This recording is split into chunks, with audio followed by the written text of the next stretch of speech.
Welcome to the Healing Waves Reiki podcast. I'm your host, Cathy Scarpitto, Reiki Master teacher, spiritual mentor, intuitive, and physical therapist. This is a grounded, heart-centered space where we explore Reiki, energy, and the science and spirit of healing. How Reiki supports the body, deepens intuition, regulates the nervous system, and helps transform the experience of healing. Where Reiki meets science, intuition meets practice, and healing becomes more human. If you're curious about Reiki, drawn to deeper healing, or seeking a more connective and intuitive way to care for yourself or others, you're in the right place. Let's begin. Welcome back to the Healing Waves Reiki podcast. I'm your host, Cathy Scarpitto, and today we're exploring a topic that touches the hearts of so many women and families: fertility, pregnancy, hope, and healing. Many of you may have experienced fertility challenges yourselves or know someone who has. Today, we'll explore fertility, the mind-body connection, and how women can feel more empowered while navigating one of life's most personal journeys. We'll also discuss how healing can happen when we begin to address the whole person: body, mind, emotions, and energy, and how practices like physical therapy and Reiki can support us through fertility challenges as well as anxiety, life transitions, and those moments when we simply feel stuck. Joining me today is Dr. Sandra Ustaris, a doctor of physical therapy with more than 21 years of experience helping people improve their health and well-being. She is also a Reiki Master and fertility practitioner and has spent the past 5 years specializing in fertility support, helping women and couples navigate their fertility journeys with a holistic approach that integrates physical therapy, lifestyle guidance, and Reiki. And while Sandra initially began incorporating Reiki into her fertility work, her practice has since expanded to support a much broader population. Today, she works with many individuals who are experiencing anxiety, feeling overwhelmed, or simply feeling stuck and looking to move forward with greater clarity and balance. Sandra, welcome to the Healing Waves Reiki podcast. I'm so excited to have you here today because I think your work is so unique and so powerful. Oh, thanks, Cathy. That was a great introduction. Although Well, 21 years of physical therapy, I forget how old I am. well, I have I 40, love so I can that. certainly understand that. Right? I know. Yeah. So, Sandra, I'd love to start with your journey. You've been a Oh, physical therapist for more than 2 decades. What yeah. first inspired you to pursue physical therapy? Well, I always knew I wanted to get into healthcare. My father was a physician, and I just knew I had that drive in me to help people. Mm-hmm. Unfortunately, I did not have the drive to go through medical school when I was that young. It's just such a young age, when you're 18 to think about sacrificing so many of your years. And I was just way too young. And I think I found physical therapy because I was very active and I still am. Um, I started like working out and going to the gym and understanding like more like exercise science when I was in high school. And that kind of pushed me into looking into physical therapy. So I knew it was still going to be in like the healthcare realm. And also just incorporating like one of my passions, which was exercise and staying active. Mm-hmm. So I thought it was like the perfect combination. That's great. Yeah. That's great. And do you have any regrets with that, not having pursued a Um, medical doctor? I mean, sometimes I do. I remember, I think I was practicing maybe for like 5 years or so. And I remember going to my mom at this time, my dad had already passed and he was already like, but he knew before he passed away, he knew I was going into PT and he was super like happy that I finally chose a path that was going to be medical. But I remember like after 5 years, I was like, I told my mom, I'm like, I think I want to go to med school. She's like, well, you're on your own. I'm not supporting you. Like, and at that point, my siblings were having kids, and I just knew it would be so hard to stay away from family. So I mean, yes and no.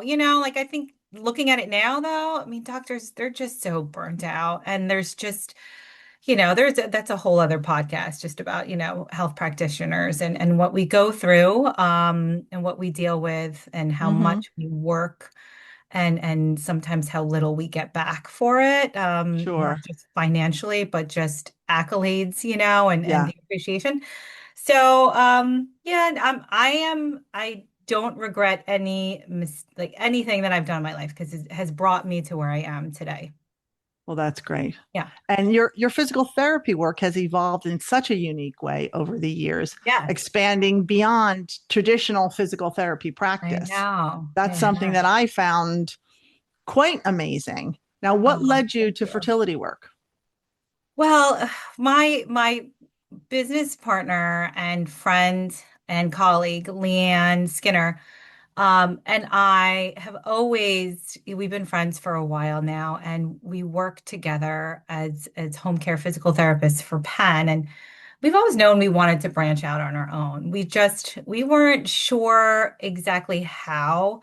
But what tied us together is that we both had kids at a later age. I was 41 when my son was born, and she was 39 when her first son was born.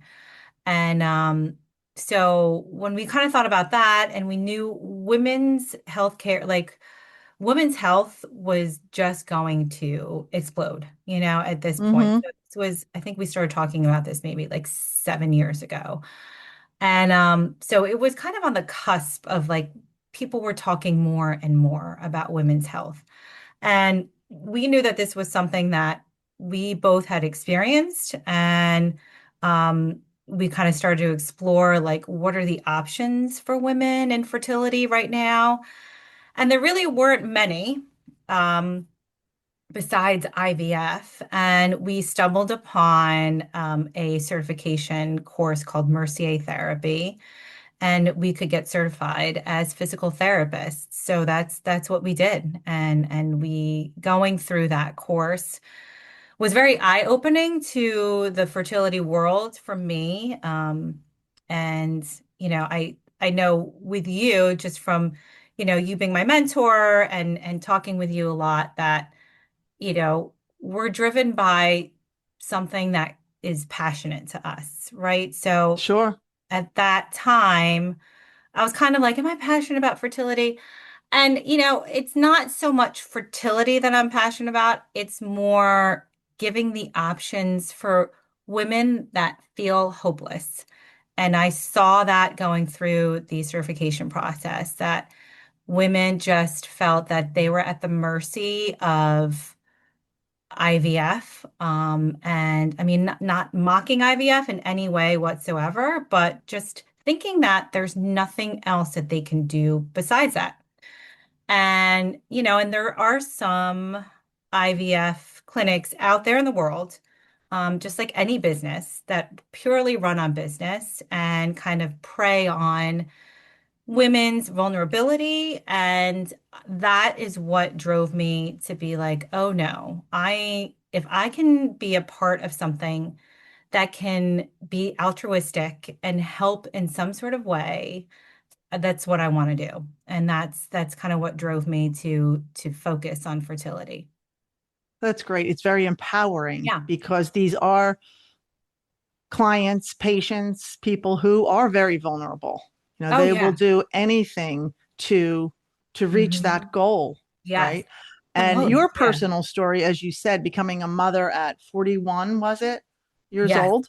Yes. and conceiving naturally after. I think you had mentioned you were encouraged to consider medical interventions just because of your age. I So, can was. you Yeah. share that experience with us? Yeah, I was 40 when I remember going to my gynecologist and I did not have kids and I had just gotten out of a long-term relationship and of course at 40 you're like or I think I was 39. I was up there. So not up there. I was nearing 40 or 40 and they strongly encouraged to freeze my eggs. And you kind of you go through this process of like this information session, and then they tell you scientifically what they're going to do. And it for me, and I'm half science. Me and Leanne call like we say like our tagline for our business is science meets hippy dippy because I'm very scientific, but at the same time I'm very spiritual. So when I was listening to all of this, I just felt like I was playing a hand in God, like in God, like I couldn't, I was like, if it's meant for me in some way, I am not going to intervene and try to manipulate anything. And that's just personally me. Like it was intuition. That's what I felt. And so I didn't go through with it. And then I met my son's father. I think actually we were together at that time when I was, and I told him I was going to freeze my eggs. Just got pregnant naturally like a couple months later. Yeah. So I, just wasn't even, at that point thinking this might never happen for me in any Mm-hmm. way whatsoever, biologically. And then I just really trusted the universe and God and was like, if it's meant to be for me, then it will happen. And that's And how it that leads me to my next question about what did this yeah. journey teach you about trusting your body, listening to your intuition, Yeah. and honoring your own path? Hmm. Well, yeah, I mean, exactly like what, and it's interesting because, you look back at least I look back at things that I've gone through in the past, and this is before I became a Reiki practitioner and really got into spirituality and, learning about neuroscience and quantum physics and all that. You look back at things like that, and I realize I'm like, wow, like there was something in me telling me, like this Mm-hmm. isn't for you. And I honestly knew that I was going to be mother. I didn't know how, but I knew I'm like, yeah, I'm either maybe going to meet someone that has kids or I'll adopt one day. I could get pregnant, like who knows, but I knew it was in the cards for me. And for me, that's just when something you just feel so strongly for something or against something I just kind of have to go with it, And looking back, I'm like, that's kind of how I've lived my life. Whether that's Yeah. good or bad, I don't know. Well, we always talk about following the love path or the fear path, right? Yeah. Making decisions based on love or fear. And when I say love, I don't mean romantic love. It sounds like in this moment you followed what felt right, Right. not the fears of Hmm. if I don't do this, then you Yeah, just stayed true to what felt right to you. absolutely. I So, mean, I think, yeah, that's important for everyone to try to do. If you are led by fear, I mean, I feel like it's gonna lead you in different directions and limit you, in ways that you shouldn't sure, be limited. sure. Hmm. And how has that experience shaped the way you support women today? So I really do try to, when women come to us and they are trying to make decisions on whether or not they do their fifth or sixth IVF round, or you see it in their eyes that they're like losing hope, and they're just getting so frustrated. It's really important to bring them back to, at the end of the day, it's you, right? Like all we have is ourselves at the end of the day. Mm-hmm. and love. And I really, Leanne and I really try to work with them and give them hope, but at the same time, there's no guarantee with anything. And like I said, the only guarantee is that you have yourself. Sure. And we really try to instill the importance of self-love and just trusting that to enjoy life in any way that you can without the outcome of something that you want because nothing is guaranteed. So that's one of the most important things because it's a hard, especially when, like I said, when we have women that have been through years of struggle. It's really tough because we can't see into the future. We can't look into their bodies and kind of really see exactly what's going on. There's only so much that science and what we can do, to really help them along the way. But if they can gain some sense of control over their feelings, and how they Sure. look at things, and just a different perspective and, in a more positive perspective and not even in regards to fertility, just fertility, then I consider us being successful in what we're trying to help, how we're trying to help these women. The whole person, looking at the whole person. And Yes. it's not just someone trying to get pregnant. It's a person with a lot of things going on. Yeah, So, yeah, that's great. exactly.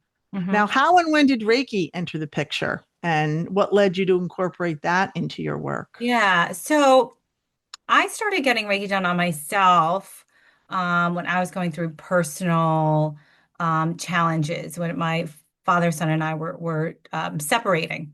Mm-hmm. And, I felt so ungrounded. And again, this is even before I knew anything really about Reiki. Like I just felt so ungrounded. And then, my doctor tried to prescribe like medications, which did nothing for me.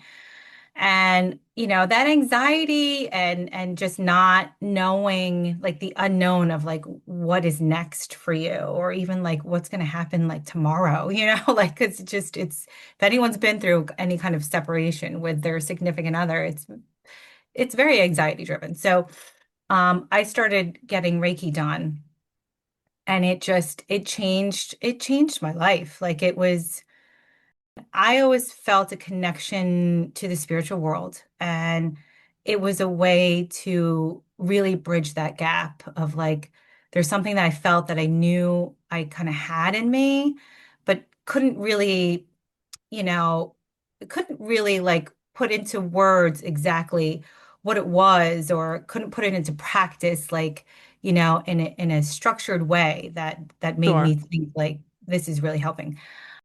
So once I went through that and I saw how much it just helped to ground me, it helped give me different perspectives. Like it opened my eyes to how I treat myself just by the way that I think. And then, Mm-hmm. the way that you think makes you put in different energy in your body. And then that attracts different, the same kind of energy. So just all of that, I was like, this is something that our clients really could benefit from just because, you know, we see the negative talk, that they talk to themselves. Sure. You just see it in their body language too, like the defeat and just feeling so out of control, like nothing's in their control.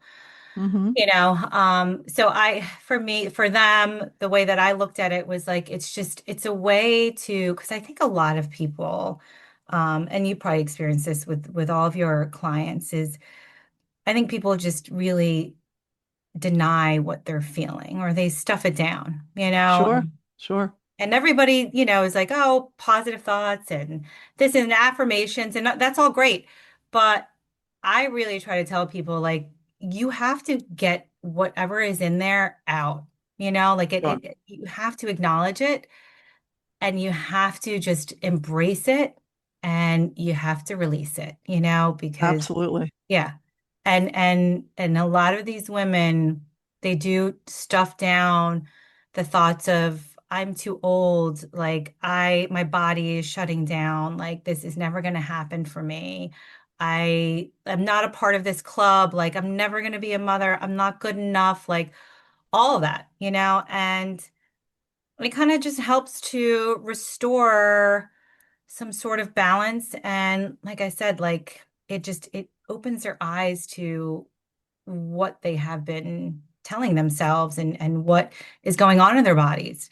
And it helps them to release it a little bit. And so that they can start to love themselves a little bit more. And I really think that's where a lot of things can start, turning around for people is Yeah, when you really start to have more self-love, so for me, that's a big thing for the sure. fertility clients. And it sounds like your personal journey Hmm. is what you brought into your work, both, your fertility experience and your personal experience where you went to Reiki in the beginning to, help you through the healing of that process. So Hmm. all that experience came with you to then give that to your patients. So Yes. that's a beautiful thing. And Yeah. it gives all the pain that you went through so much more meaning, right? Oh, yeah. You started talking about the women and the things they feel after Yeah. working with so many women for 5 years, that Mhm. enormous pressure they feel when they try to conceive. Sometimes they feel like there's only one path forward, and some of them have so many Mhm. misconceptions and things that they carry, so many emotional struggles. So, what Yeah. do you see? What do you see them carrying, in general? Uh, like I said, it's the shame, Mm-hmm. the blame, the fear. It's like mourning a loss that hasn't happened yet, and Sure, but I think a lot of it too is that they just at the end of the day, it's they really put all this on themselves, and it makes them feel like they're not good enough and they're not worthy. And I think everyone has felt that in some at some point in your life. sure, And it's nothing to be embarrassed about, or hide from.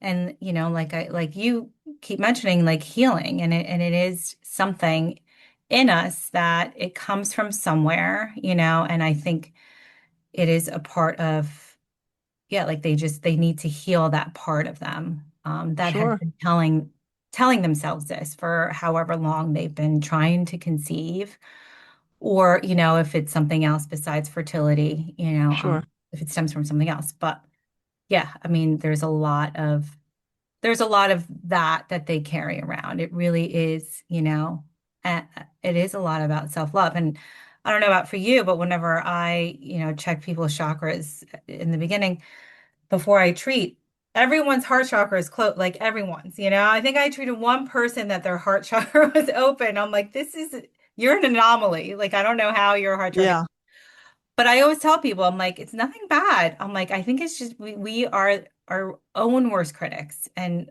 it's so hard for people to actually look at themselves in the mirror and say, I love you, and really mean it. yeah. Um, yeah. So I think That's a daily struggle for many of us. We Mhm. always find something to criticize Yeah. ourselves Oh, about. yeah. Now, how do you help them, move through these emotions? I just I can sense what they're feeling, as I'm going through the Reiki session. So Mm-hmm. it is a lot of like I can feel these emotions. And then I tell people, I'm like, this is just what I'm feeling. You can take it however you want to. But Mm-hmm. this is how I interpret what I'm feeling, and kind of what maybe you're going through. Yeah. Um, and then sometimes I'll feel and see different things during the session too, that kind of gives them a little bit of guidance. And like, well, maybe you need to do this more, like Sure. if whether it's just like I see like people hugging each other or something, you know what I mean? I'm like, I think you just need to give yourself a hug, like I have told people that before. I'm like, Yes. I just feel like you just need to like hug yourself. Like, and as weird as that sounds, No, just, give yourself a big hug. So, I mean, I just kind of interpret things. And again, I don't know everyone's full stories, but I have to say 99.9% of the time, it is very accurate, what we feel when we're treating people. sure. And they appreciate it a lot, because like I Yeah. said, it really, it brings to light, I think, what they're trying to keep in the dark. Yeah. Um, yeah. And from a physiological standpoint, it's very interesting because all these emotions sounds like most of these women are really stuck in a sympathetically driven state. They're in fight or flight, right? They're in Hmm. constant stress. For sure. And as we know, the body doesn't function well there. We're not supposed Hmm. to stay there all the time. Right. So, in order for their bodies to physiologically do what it needs to Hmm. do by your Reiki approach and you're looking at the whole person, it Hmm. seems like you're getting that shift out of the fight or flight into the parasympathetic mode to allow Hmm. them to rest, relax, digest, and heal and get their body to start doing what it already knows how to do. Hmm. Yeah. I mean, that's definitely, one of the goals. And I think what a lot of people don't realize is that when your body is in a chronic state of a sympathetic nervous system state, where it's always in fight or flight, your body basically is working on like, I just need to survive because it is Mm-hmm. in this fight or flight mode, right? So the organs that we need to survive, reproductive organs is not one of them, unfortunately. We need our heart, we need our lungs. Those are the major ones that we need to survive. So our body is just making sure that the major organs are working and functioning so that we can live. But when you're in this constant state of stress, the other parts of your body are going to shut down. I mean, not completely, but they're not going to be working optimally. So that's why it's really important to restore the balance and try to get your body in more of a parasympathetic state for sure. So, would you say, is that how Reiki complements fertility care It's by one of the getting ways. that physiological Hmm. shift? Yes, if there's you can look at it in so many different ways. You can look at it from a scientific way with the research and the physiological effects of it. And then you can look at the emotional effects of it, which also play a part in infertility as well. Mm-hmm. So, but from like a more of a medical standpoint, that is definitely one of the biggest benefits of Reiki for fertility care by far. Okay. Hmm. And what changes do women usually report after receiving Reiki during their fertility journey? A lot of times they do say they end up really releasing a lot of things. They end up Mm-hmm. crying, which I'm always for. I'm like, I cry on a daily. Like it's great. I'm like everyone needs to just release it at one point. So they always end up releasing a lot of emotions. And I always think that that's like the first step, is it comes out and you release it, you acknowledge it, and you are grateful for it. You say thank you, and you can, and now move on. Um, so they do say that they feel lighter, usually afterwards, Mm-hmm. um, just a little bit more hopeful. I have to say that a lot of times it gives women a lot of things to like think about, because like I Sure. said, sometimes when there's certain things that I feel or see, which they really, it's buried in their subconscious and they don't realize.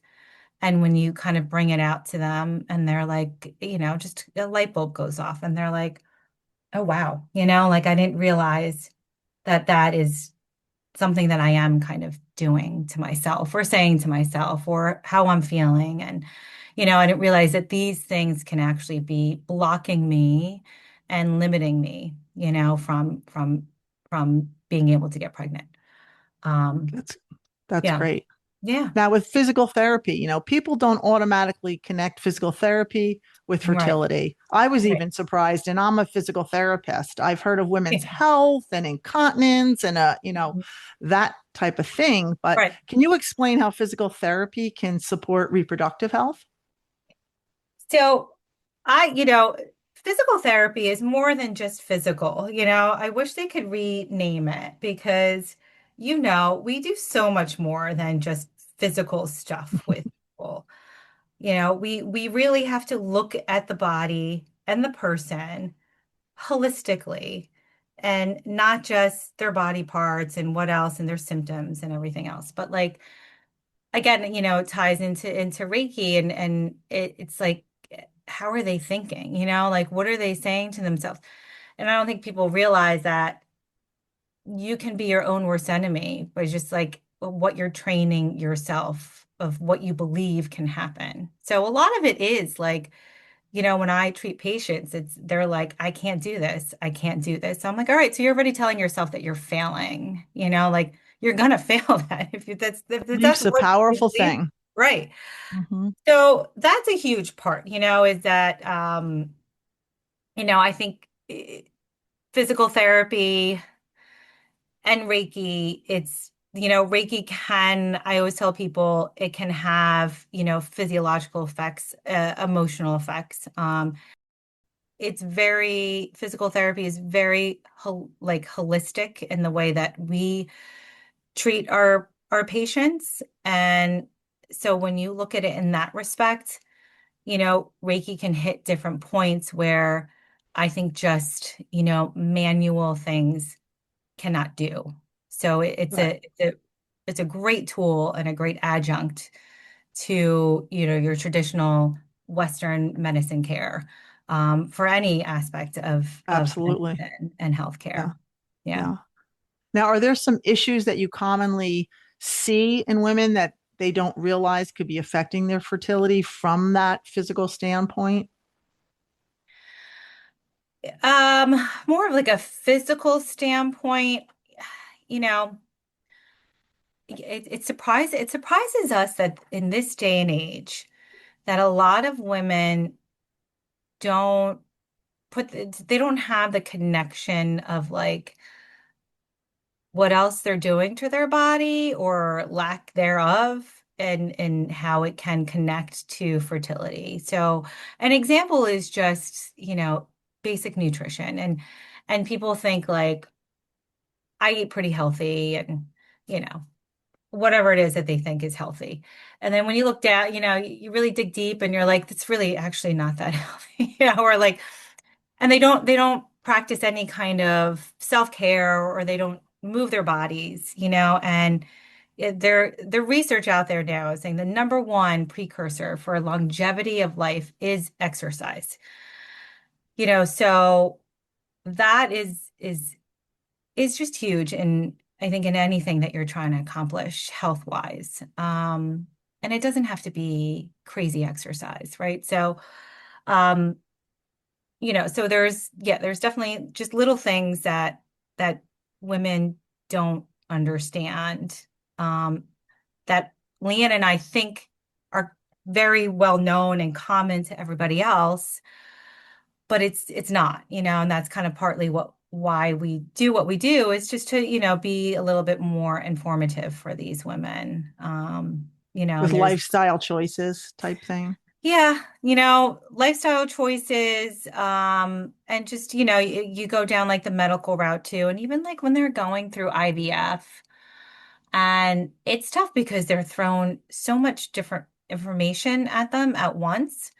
And you're just entrusting the doctors, just you're like, okay, like, and just like you would go to a surgeon and they're like, this is what I'm going to do. We're going to cut in. And you're like, all right, great. But there's so much that you can do to prep your body, and like your body wasn't getting pregnant naturally for a reason. Something is not working. No one knows why exactly what is not working, why it's not working, but something is not working. And there are things that you can do to try to get those things working, Okay. Yeah. So that's a big thing that we really work with our women. our And you clients. support them no matter what they decide, whether or not they choose IVF in addition to your work, Yes, correct? yep, for Yeah. sure. Yeah, there's plenty of women who just want to keep trying naturally, and Mm-hmm. there's a lot of women who are gonna do the IVF route, but they just want to make sure that they're mentally and physically prepared, Yes, which is super important. Yeah. that's great. hmm Now, beyond fertility, your work has now expanded well beyond fertility. Yes. You started offering Reiki to your fertility clients, but now you're helping people with anxiety, overwhelm, feeling stuck. What hmm inspired that shift? Well, because, I think everyone's a hot mess these days. Yes. I mean, honestly, life is tough. Life is tough, and I think people try to people try to just deal with it on their own, or like they don't want to admit things Mm-hmm. that they might need just some support in some way. And like I said earlier, I went through my own healing journey, and I feel like every day is a healing journey, to be honest with you. And I tell all my clients this is that it's work every day. It like every day you do have to check in with yourself and be like, what am I thinking? How am I feeling? Like what? Um, and I just think I love that I can be a part of making somebody open their eyes to a different perspective on how they're looking at themselves and looking at life, and just helping them make a difference in how they feel and how they walk around life, because it's just one Sure, life that we have. And, I'm a big advocate on like, do everything that you can to be as happy as you can, because tomorrow is no guarantee, so why why hide it, and why not try to just get help wherever you can? sure. hmm In our episode with another one of our Reiki masters, Elaine Chardine, she is a counselor and she talked Okay. about making that 1% shift. If you can just make that 1% shift in someone's perception, the way they view Yeah. themselves, the way they view anything, that sometimes is all it takes to just Oh get yeah, it started. for So sure. that, Yeah. yeah. Yeah. I mean, it sounds like nothing, but it's huge. Yeah, it is. It is. hmm When someone says to you, I just feel stuck, what does that usually mean to you? I think because that's how I always like, whenever I go to my Reiki practitioner, I'm always like, if there's not something s- specific that I feel I need just, to get moving, I just always say, like, I feel stuck. I know when my body doesn't feel like it's flowing. Like, Mm-hmm. I feel like I'm not creative. I feel like there is some sort of like heaviness around me, and like it's not depression, it's just like I don't feel things flowing. And so when somebody says to me, I feel stuck, that's just kind of what I equate it with, that I'm just kind of like, you're just a little lost right now, like you're just kind of you don't know why, but you're kind of like trudging through the mud, and you don't know how you got in the mud, and you don't know how to get out, Right. so it kind of, then I'm like, all right, Reiki can kind of help move that mud, and get you out of it. Absolutely. Mhm. So do you find people often know something needs to change, but just they can't quite identify what's keeping them from moving forward? That's a good question, because I don't think a lot of people will admit it. I don't know. Do you think people admit that to you when they come to you? I do. I Yeah. do feel that they come knowing and I have clients telling me also I feel stuck. They know they need to do something different, Yeah. but they just can't see what that is. And of hmm course, we never tell them, what to do or what that is, but Right. by connecting them to their intuition, by quieting that monkey mind, Yeah. They realize sometimes that they have all the answers they need. They just need to not work harder at them, but just to Yeah. listen Yeah. to themselves. Hmm. And Yeah. Reiki gives them that space, I think, that opening Yeah. to be able to hear that. No, that's great. That like I feel like, I mean, there's some people that will be that open and say like, I feel like something needs to change, or like a lot of times people just say, I just like, I want to try, I'm open to trying it, like I'm Mm-hmm. stressed, but like I said, like when I go through things and then you can feel it and they can feel it, then it's like there's something deeper in there, and I get Sure. it. I'm essentially a stranger to them. So they don't like I'm an open book. I will tell anyone everything, but a lot of people do not open up very easily. So yeah, I think and I think Reiki is great because it does get people to open up, you know? Yeah. Uh, And I believe the reason it does is we give them a safe space yeah, because people need to feel safe absolutely. to let go, Yeah. to open Oh, up yeah. because they Hmm. walk around feeling judged. They Right. walk around, with the idea that everyone has preconceived ideas. But Yeah. in that Reiki session or with that clinician who is open hearted and holding space, they finally realize I'm safe.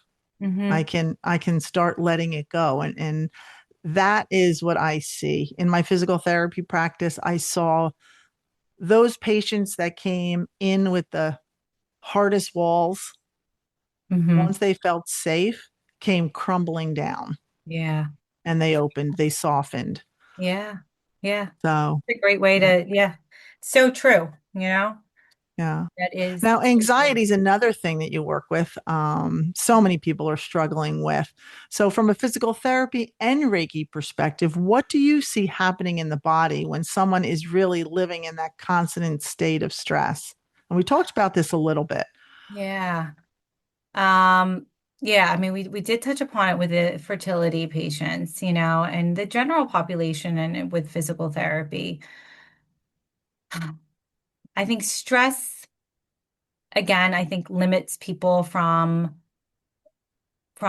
believing their own potential. Because they really just hold things in so much, and like it's for whatever reason, it's very self-limiting. Um, and it really I think when people are in that much stress, their bodies, they're guarded in so many different ways. And they don't know how to, like you said, like let the walls down, Mm-hmm. So when it comes to physical therapy, it is very tough because whether they know it or not, they're guarding things. And then it makes it tough for certain things to move. It Sure. makes it tough for us to help them move. And I just think that, when you're that stressed, you do put up walls, or wherever they are, if it's emotional walls, physical walls, whatever kind of walls it is. Sure. But then it just keeps things from being able to flow in, and it Right. makes it tough. It makes it tough to treat. Like I have Yeah. treated some people who've come in for Reiki who are very guarded and very stressed. Like you could tell they're stressed, but they're very guarded and it's very hard. Mm-hmm. It's very hard to break through those walls. And for them to let the walls down. So then I feel like those are the people that don't get as much out of it. And it's the same thing with physical therapy. Like if you don't have that trust in your physical therapist and and if you don't try to let go of the stress, you're not going to have as better of outcomes, you know? Sure. Yeah. Well, yeah. Well, first of all, because the body is not in the physiological state to heal, Hmm. you're in Right. fight or flight. In order Hmm. to heal, in order for the body to do what it knows how to do, we need to Right. shift out. But so many people don't even realize they're stressed. They deny the stress. So, Hmm. There are very common signs, when someone's carrying more stress than they might admit or they realize. Have you noticed that? The tight Oh shoulders, the yeah. Just yeah, it's the quintessential just kind of like I always just say like they're guarded, because it's their shoulders are shrugged, their arms are like tightly in, like their shoulders are rotated. And I think a big thing is like they can't a lot of times people do not make eye contact with me when hmm they're very stressed. So for me, that's like a big telltale sign. yeah. Yeah. So now for listeners who might be new to Reiki, what would you want them to know about its role in supporting emotional and physical well-being? I want people to know that you don't have to believe in this 100%. Like you don't have to understand everything, the ins and outs of it, how it works. And even for me, I remember when I first, got attuned by you. And I'm like, because the scientific mind, I'm like, how does the energy, like, was it coming through here? Like, we want to know. We want to picture it. We want to see it, and there's a great quote that says that, a lot of people say like, I'll believe it when I see it, but it's actually I will see it when I believe it, so it's you have to believe, and so I always tell people just be open to it. Be open that this is something that can help you in any way that you want it to help you, Right. and if you're open to it, you'll feel it, and that's all I ask of people, And when they're open to experience it, yes, they don't need to believe anything. We're not Right. asking them to believe anything. Hmm. They just need to accept Hmm. and feel it, experience it Yeah. to know. So, Yeah. now, have there been any moments that really reinforced for you the impact that Reiki could have on someone's healing journey? Oh, yeah. I mean, there's been so many, and again, this is why I love, I love doing it is just because I'll get the text the next day and just of people being like, thank you so much. Like, I didn't realize how much I needed that. I feel so much like lighter, like I can't even explain it.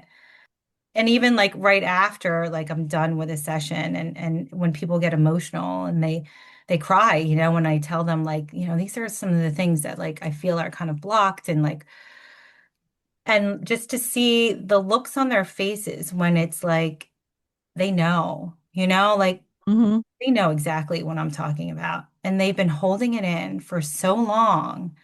And when they finally release it and accept it, I could see the change, almost Sure, instantaneously. sure. And I just love that I can be a part of that with some people. It's beautiful. That's the Well, only way you I can are you are describe a great example of really integrating that mind-body connection because as it. physical therapists, we're trained to look at the body. Yeah. Hmm. As Reiki practitioners, we're invited to look at energy, emotions, and all the deeper layers of healing. So when you put these worlds together, you are really doing healing work. And that is very impactful. That Yeah. is that Thank is you. powerful. Now, do you feel healthcare is gradually becoming more open to these integrative approaches? I do for sure. When I do talk to, physicians and so there are, I mean, the younger ones, not to be like there's no ageism or anything, but it is, the medical system was not designed to teach medical students any kind of Eastern medicine, anything like this, but people are open to it more and more for sure. I think hmm a lot of practitioners are seeing the benefits of of healing, in other ways besides pharmaceutical, and I think it's a wonderful thing. I think it is the way that healthcare is slowly starting to move. We're combining the two, you know. Sure. Again, I think, Western medicine, we need it for sure. But I think combining it together is just gonna help heal people, Well, more. I've definitely seen it in physical therapy because there's more and more therapists Yeah. who are adding it to their practice. Oh When I yeah, first I started have. my CEU Yeah. course, some I thought might just be coming for the CEUs, but Hmm. no, once I met them and worked with them, they really have their heart in it and are using it on a daily basis in some way. So Yeah, it really is a beautiful thing to watch. it really is. It is. I treat this one patient. I see her biweekly. She's stage 4 cancer. Um, Beautiful young girl, and she she wrote up like this beautiful text she sent me on just what it has done for her, and she even said like the side effects of the chemo, she's like they've subsided. She's walking better, she's more active, just, her outlook on everything has changed or has improved. And, so there are so many different diagnoses that we can Sure. help with. There's no limit. There's no Mhm. limit to the diagnoses. It can help. Right. Hmm. Oh. Now, I do like that your approach is that you don't believe that health has to feel restrictive or overwhelming or too much. So Right.